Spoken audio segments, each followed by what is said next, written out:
Warning, this podcast is not vegetarian or vegan friendly. Snorkers. Good-o. Prick with a fork. Prick with a fork. Prick with a fork. Prick with a fork. Prick with a fork. Prick with a fork. Prick with a fork. It is Prick with a Fork, the sausage podcast, the world's only podcast all about sausages. I'm Duncan Barks, as always, here wanging on about snorkers, bangers, porkers, you name it. And my partner in crime is Rozza McAllister, and we're here once again to do yet another taste test. And I kind of thought, Rozza, given the last one we did on the run up to Christmas, I did some stuff last month to do with sauce and stuff, but this is the first proper taste test with you for 2026. If you recall, on the run up to Christmas, we basically did dog food. That's what it was. It was dog food in a can, wasn't it? Those awful Heinz seasonal festive baked beans with these pigs in blankets in that, frankly, I still have nightmares about. I mean, I was gagging. They weren't that bad, actually. You know, on reflection, you know, and I did have a watch of it because it pops up on my, you know, notifications. I did watch it back and I thought, I'm agreeing with him too much here. I thought I need to sort of push back just slightly. I didn't quite think they were as bad, actually. Now, don't get me wrong, I haven't rushed out and bought them since, but I am backpedaling just slightly. Just one cycle of backpedal, if that's okay. If you missed the last one, check it out. It's on Spotify, it's on Apple. Most importantly, it's on our YouTube channel, so you'll find it if you scroll down and watch it again. But honestly, they were a shocker. So to kind of counter that grim and ghastly experience with the dog food, right? What we're doing this time round is we're going to what they were. I mean, it was just like eating crud. My beagle's here. You know, you beagle. liked them, didn't you, Sumner? Yeah, she liked them. Well, she would do because she's a dog. We're going to go to the opposite end of the spectrum. We're going to go from slutty food in a can, which is quite dirty, to almost, as I said to the bloke behind the meat counter today, these are, in my world, the Rolls Royce of sausages. They are. And then we had a conversation at our relay in a few moments' time. We're going up market. We're going a bit posh. We're going to Waitrose, and not even Waitrose sausages in a packet. No. This is from the meat counter. So this is serious stuff. And I've certainly spoken about these before and written about these before because they're not cheap bangers, but I still maintain they are worth every penny. As we always say, if you can make your own sausages, brilliant. If you can't make them, and you need to buy them, and you can get to a farm shop or a butcher, get them from there. But of course, most people don't have those options, and that's fine. You can go to the supermarket. There's some good supermarket stuff about. In the case of Waitrose, for those who maybe don't have a branch near them, they do a load of packet sausages, which are fine. They do, you know, a lot of the big brands that we talk about as well. But they also have their own meat counter, and they do fresh sausages. And it's really interesting because you messaged me last night and said, I've got these ones that we're going to sample, but also you said I've got some chili and fennel. And I was looking at the chili and fennel as well. I didn't buy them, but I'm a big fan. Have you had them yet? You didn't have them last night, did you? No, Duncan, and I deliberately haven't had them yet because, I mean, we will have them possibly, you know, later, or even maybe I'll cook them up for tomorrow before I go away. But I thought they... it may be two Waitrose in a row, but I think the chili and fennel are definitely up for some sort of review because, as you say, these are the Rolls Royce of supermarkets, I think I would add. Well, let's go on to that thing. But what I wanted to say about the chili and fennel, there's something gorgeous about fennel in a sausage. You've got that real Italian kind of thing going on. Absolutely delicious. But we'll put that to one side for now. Let's focus on what we're sampling this time round. And they're from Waitrose. They're from the meat counter. And they are Gloucester Old Spot sausages with sage. Just saying those words, Gloucester Old Spot, it's like pornography, don't you think? Gloucester Old Spot. Marvellous. It's a very nice breed of pig. Yeah, and it's an interesting breed. It's an interesting breed because I was talking to the fellow behind the meat counter, and I said to him, "These are, in my world, the Rolls Royce of sausages." And this was great response and great sales patter. He responded and said, if it wasn't for people like you, sir, buying these sausages, this breed would disappear." And he's right, because in this country, it's one of the pork breeds that's on the at-risk register. That's right. And again, in the US, massively at risk. But here in the United Kingdom, this particular breed of pig is at risk. So we're doing our bit here, Rozza, for the future survival of the Gloucester Old Spot.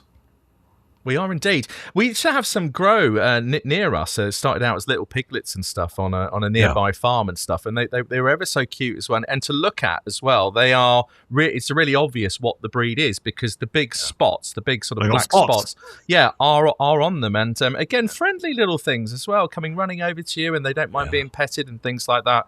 And as sausages, it just works. I mean, yes, of course, there's some other ingredients that have gone into these, but as you say, these really are the Rolls Royce of supermarket sausages in the United Kingdom, as far as we're concerned anyway. I mean, yes, have I had a better sausage? Yes, I have, but it's been few and far between. As a real go-to, you can't beat them. The size of them for a start, the consistency, the quality, it's just all there. Yeah, for me, here's another analogy. This is when you get on board an aeroplane and these sausages are the equivalent to turning left, right? They are just gorgeous. Now, I paid, and you kind of, they're not in a packet, so you buy them per sausage and they weigh them and they tell you how much it is. I think I paid for 4 of them. I think it was about £5.7 or £5.9 for 4 of them. I think that's about right, isn't it? You paid about a £5 as well for 4 of them. Yes, indeed. It was spot on £5 for 4. I mean, you can actually buy the entire tray. They come in like a plastic tray with a cover, and you can actually say, "Can I have the box, please?" I've done that before because I've had barbecues and stuff, and just wanted to give something decent to the. You must have friends who you really love. If you're buying a tray of these things from Waitrose for your barbecue, mate, that's commitment to the cause. Well, Duncan, check your post tomorrow. That's all I'll say. All right, good man.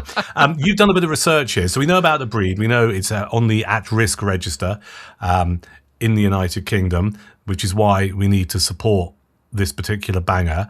But ingredients-wise, what have you got there? Well, ingredients. They are big uns, as it's described here. They are indeed. So they're coming in at an average of about 100 to 110 grams a go. And again, they tend to be about 15 centimetres long. There's both of ours. So I've got 4 here.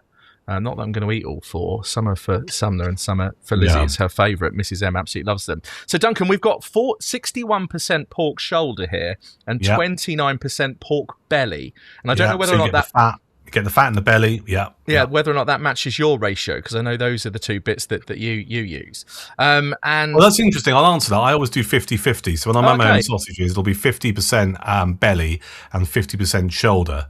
And occasionally, depending on what kind of sausage I'm making, I might add in some pork back. I can never say this. Pork back fat. Or I might just get a couple of rashers of bacon and cut the fat off that and put it in, depending if I need a really juicy banger. But normally I do 50% belly and 50% back. Okay, so we're not far off here. So 61% pork shoulder and 29% pork belly, as I said. So add the 9 to that, then we're looking at 70 and then 20. So we're looking at a 90% pork content here. Along with the pork, we've got sage, we've got black pepper, we've got nutmeg, which we love. And they're all into natural hog casings, as you'd expect. Waitrose Old Gloucester Spot sausages available from their deli counter. Yeah. Can't recommend these enough. And I'm just thinking, timing wise, in the United Kingdom, Father's Day is not too far away, is it? Right. So if you got a fella in your life who maybe is responsible for your offspring, or you know who that fella is who's responsible for your offspring, and you want to make him happy on Father's Day, get him some of these bangers. They'll love you forever. What are you laughing at? Well, just the fact that it's like Father's Day, you need to know actually who your dad is or who your natural father is in order to be able to celebrate it. And the clues in the title. I don't know when Father's Day is actually. June. Is it June? So you've got plenty of time to save up because they're not necessarily that cheap. Right then. So I've had these before, not had them for a while though. So these are my first of 2026. My casing is a little bit little bit flappy on this particular sausage. What you got there? Yeah, this is again. It's come out quite oily, but again, consistency-wise, I think we're looking the same. Again, I did the Barks method with this, so in our portable oven, we're having our kitchen redone, so we don't actually have a full-on oven at the moment. So portable oven on a tray with baking paper and 180 degrees for about 20-25 minutes. Yeah, and you can see there from that picture that I just held up. You've got your sage in there. You can see the sage inside the actual tube. I'm going to let you do some waffling because I'm going to have something to eat. Well, again, in terms of the actual casings, they do come off like you'd expect a hog casing. They sort of peel away from the centre inside. The actual cut in the middle is actually quite coarse. As Duncan says, the sage is certainly visible in there. We also know there's black pepper in here. We also know that there's nutmeg, which Duncan and I absolutely love in a sausage. To accompany mine today, I'm going to do one naked, as it were. And then I've also got Duncan's favourite. I managed to find it. The Trackleman's Strong English Mustard. Great minds think alike. So there we go. So it's a bit of backstory to this. I've done somewhere on this channel a mustard test that was this. It was Coleman's, and there was another one. I can't remember what the other one was. Stokes, was it? No, it wasn't Stokes. No. I don't know. I can't remember. But I'm such a fan of this. I first came across this mustard in a pub in Oxfordshire a couple of years ago. And I was there one Sunday evening, and they'd run out of roasts.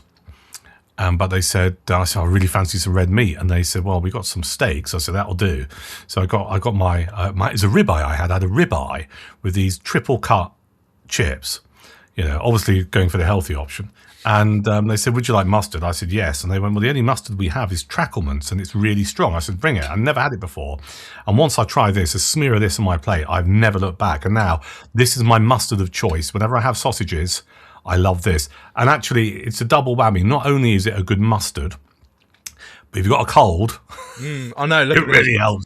Yeah. I mean, it says strong. I mean, like that. I mean, I love mustard. It really does have a kick. I mean, Coleman's is strong. Yeah. This kicks up a level, and I think just has a bit more complexity in the flavour. You can almost separate the sort of ingredients in your mouth. I tried this last night, where Trackleman's versus Coleman's versus Stokes. Oh yeah, Stokes one's actually had gone a bit vinegary. The vinegar had come to the top, so I had to give it a good old whip round. And again, that just lacked a bit of complexity. This, on the other hand, I really. I hate to agree, but I'm going to. You can agree, it's all right. Trackleman's is actually on the money. It really is this stuff. And actually, Duncan, wasn't that expensive. No, I think I paid under £3 for this. Yeah, so, you'll see it's got the great taste sticker on the side there, and that it's won loads of awards over the years, and you tend to find it in farm shops or slightly posh delis, decent butchers. And if you see a jar, get a jar. Yeah. I'll tell you what I also love about this, going off on a bit of a tangent.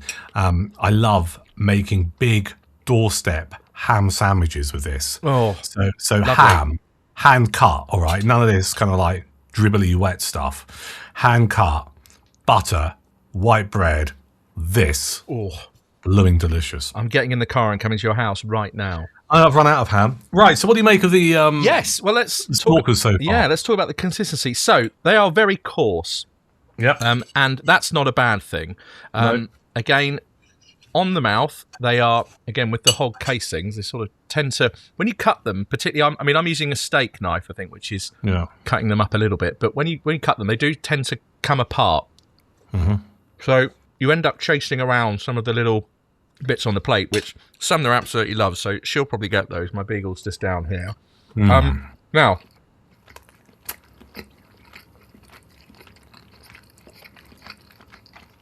again, the sage just hits you. I mean, the quality of the pork as well, it's really tasty. It's got a real nice depth of flavour. Again, that coarse cut really, really helps because it's got so much sage in there. I think if it wasn't as coarse, I think the sage might overpower this a little bit. I think you're right. You can feel that hint of nutmeg, and certainly the black pepper. What I love about these sausages is the black pepper is there, but it's subtle. And if you just leave it at the end, you can just feel it at the end around the sort of middle part of your palate, middle part of your mouth. And it's just, as you say, in terms of supermarket UK sausages, We really are in sort of Rolls-Royce territory here. So good with that mustard. So good. Well, I'm going to have mine with mustard now, and I'm also going to crack a cider. When we say supermarket sausages, remember these are not in packets. It's a meat counter in the Waitrose. And there's a bloke behind. Well, in my local Waitrose, he does the fish counter and the meat counter. And I was watching him earlier. It was a bit of a pain in the arse, to be honest with you, because we'll sort out someone's hake. Then he has to move over to the meat counter and wash his hands, give him a good old scrub. Yeah. And someone like me goes, "Can I have some of that? Some of those sausages?" He does all of that. By which time, someone is back at the fish counter wanting prawns. Yes. So he's all over the place. And a different coloured board to cut them all on. Different coloured board. Yeah, you're supposed to do that. I'm on the H2O because my ritual, we've fallen into a habit, you and I, of tending to do this between about 4 and 5 in the afternoon. And my weekday ritual is always, by 5 o'clock, I need to walk the dog. Once he's had his dinner, and you know what it's like because you've got your beagle. I've just done mine, If you don't feed them when they're expected to be fed, they get very upset.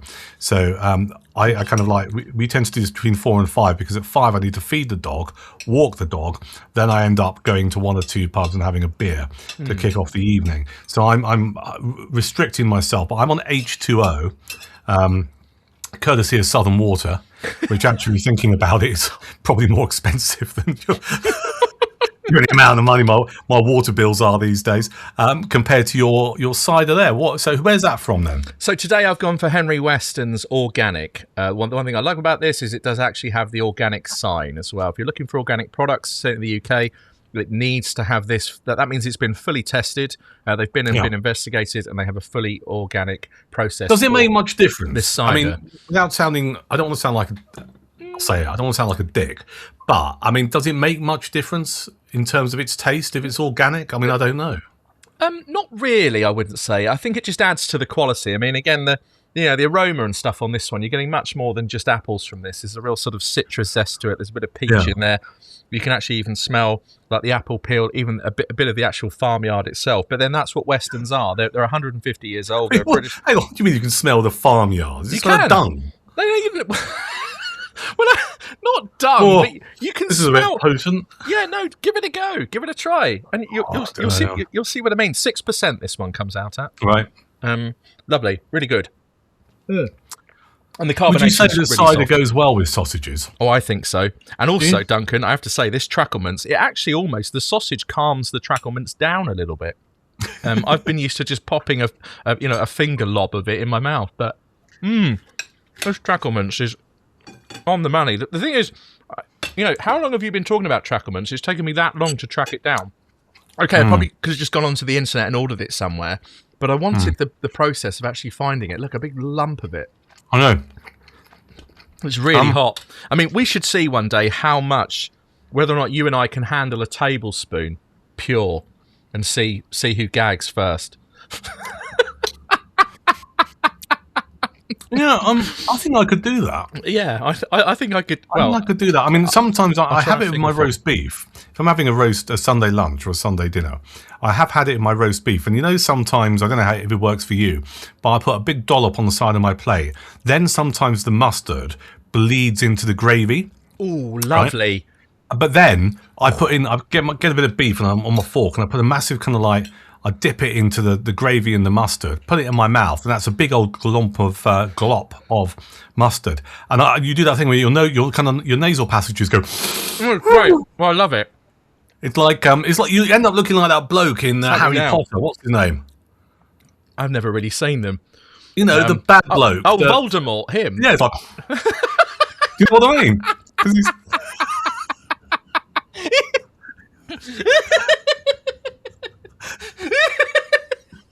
Isn't it? You're kind of like your nose disappears. It's Ralph Fiennes, everyone. Look.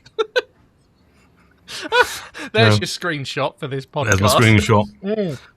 But yeah, it's a strong mustard, but it's a good mustard. This is my last mouthful of this. It's really, really good. I mean, you've got a lovely combination, haven't you? You've got your cider, you've got your mustard, you've got a very good quality banger. You're living your life, Rozza. You're living your best life. I am indeed. And this, I mean, as I said, look at that. It's just completely come apart because of this steak knife. Oh, Sam, there you go. You're getting bonus drops here, baby girl. There you go.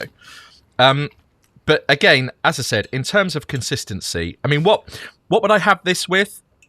It does sort of scream breakfast, but it also screams barbecue hot dog for me. Now, but you disagree. You're going to go bangers and you. mash, aren't you? I'm going to disagree with you on that because I think, as we know, barbecuing is an art, and I wouldn't want to. I use a gas barbecue, okay, because one, I just find it easier, and it's slightly easier to control the heat with a gas barbecue. But if you have a pure charcoal one, it's not always easy to manage your heat. And I just don't know if I'd want to risk splitting this quality sausage on the barbecue because I cooked it too hot. Does that make sense? Yeah, they do. And actually, there's no one I like well enough, to say, come round, I'm going to blow all my money on these top quality bangers. What? Do I not get an invite? Well, you'll have to bring some. Okay, done. There's no. I mean, you can't turn up empty-handed. Well, where are the sausages? Yeah, exactly. I wouldn't do it on the barbecue. But you're right, and I wouldn't want this for breakfast either. I would consider it too much. Yeah. Okay. So I'm starting to kind of. I've noticed, maybe it's an age thing. I've got a few years on you, but I think I like my breakfast. I don't want to blow out when I have a full English anymore. Mm-hmm. Or I don't want to blow out. I don't want to start the day feeling full up. But I want to start the day feeling that I've had some really nice food. And actually, if I was having bacon as well, with a sausage that big, I probably would think, it's a bit too much. And that's just me. All right. I tend to go for chipolatas now for my breakfast sausage. However, you've hit the nail on the head.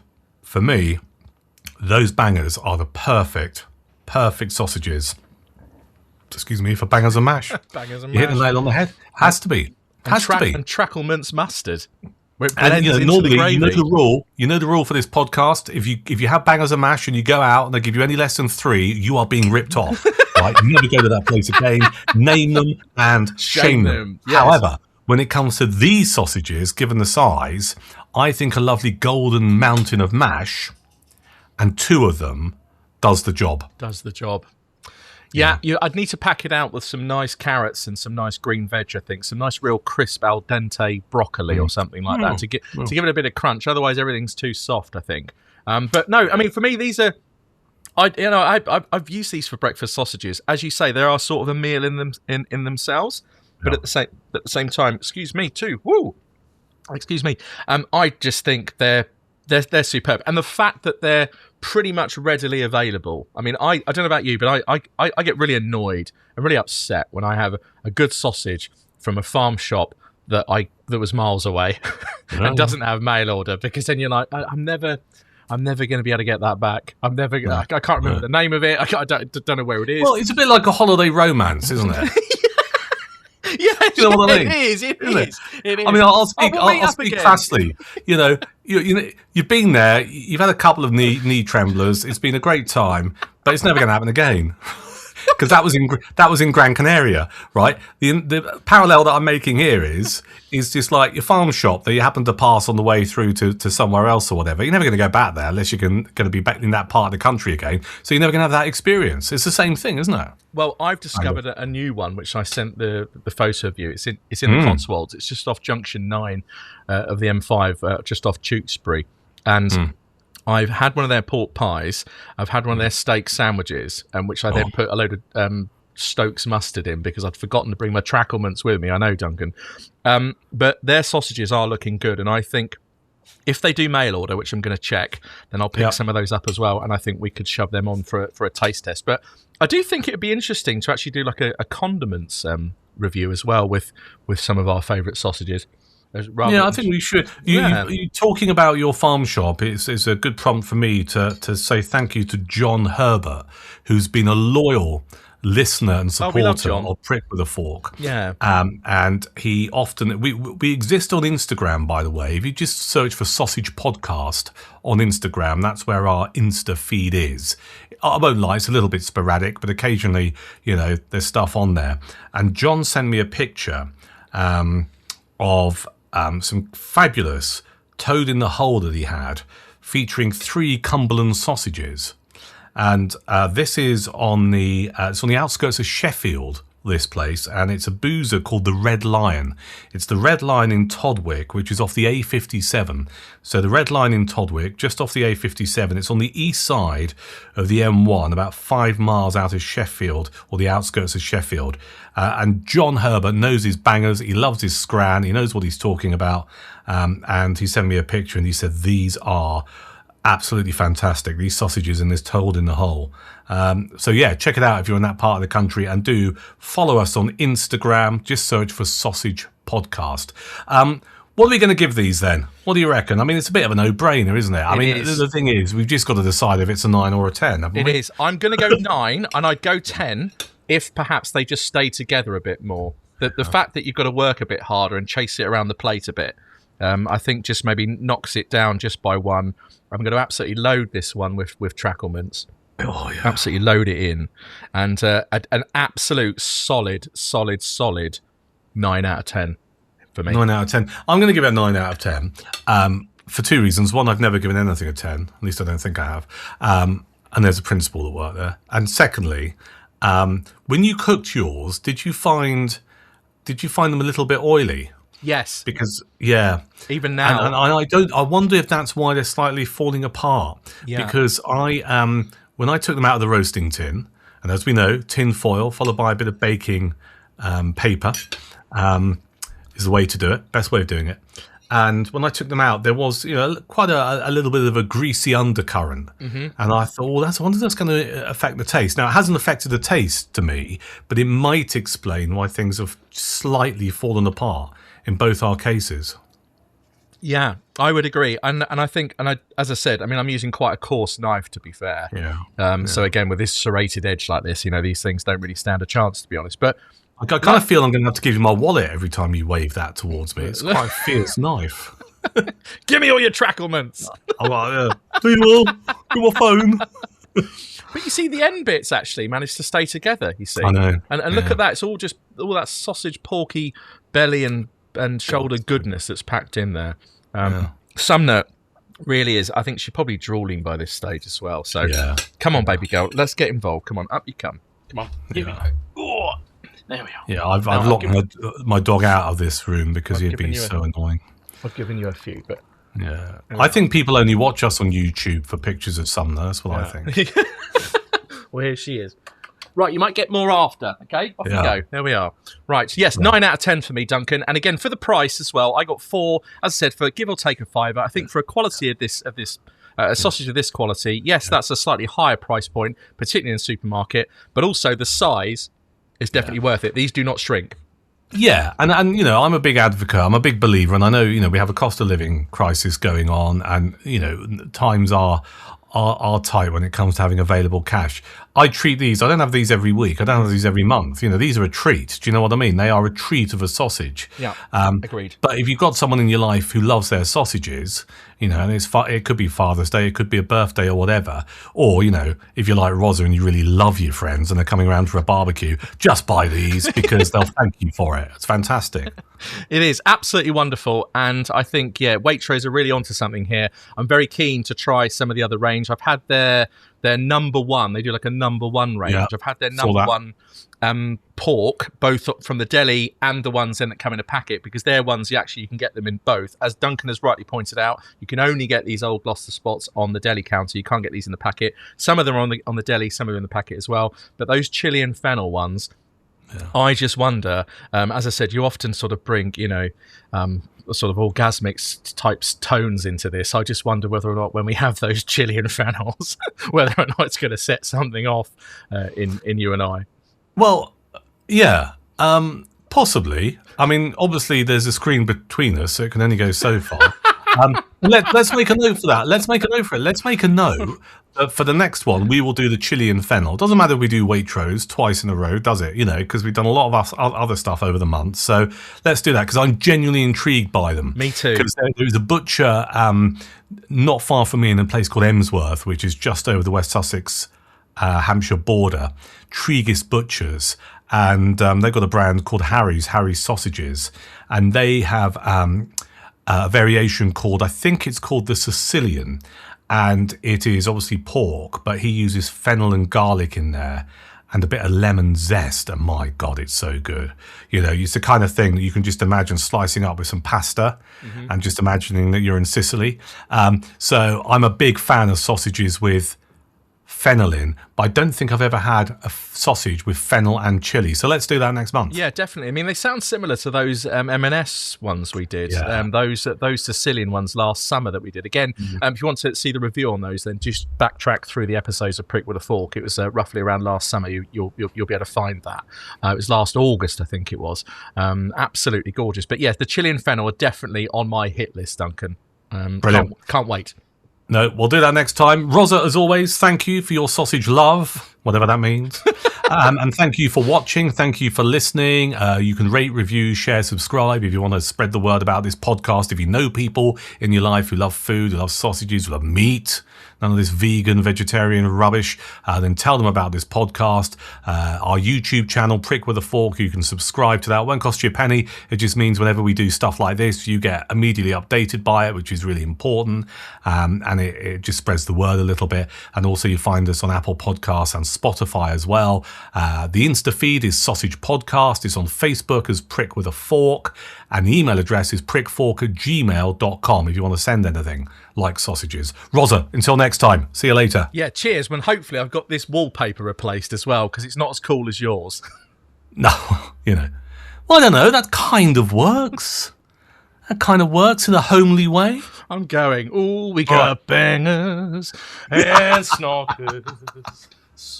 Oh, we've got bangers and snorkers. I'm so in love with those porkers. Sizzle or fry, that's what I like. As long as it's real, you'll never butcher my pride. I love my blood sausage, whether black or white. I'm like a hot dog in mustard. Since a new way of stuffing I've discovered. Oh, bratwurst is fine, bratwurst delights. Cumberland rocks with an onion side. Salami, boudin, Savoy, I'm a pig hog high. Oh yeah, la la la. As long as it's in a skin, it's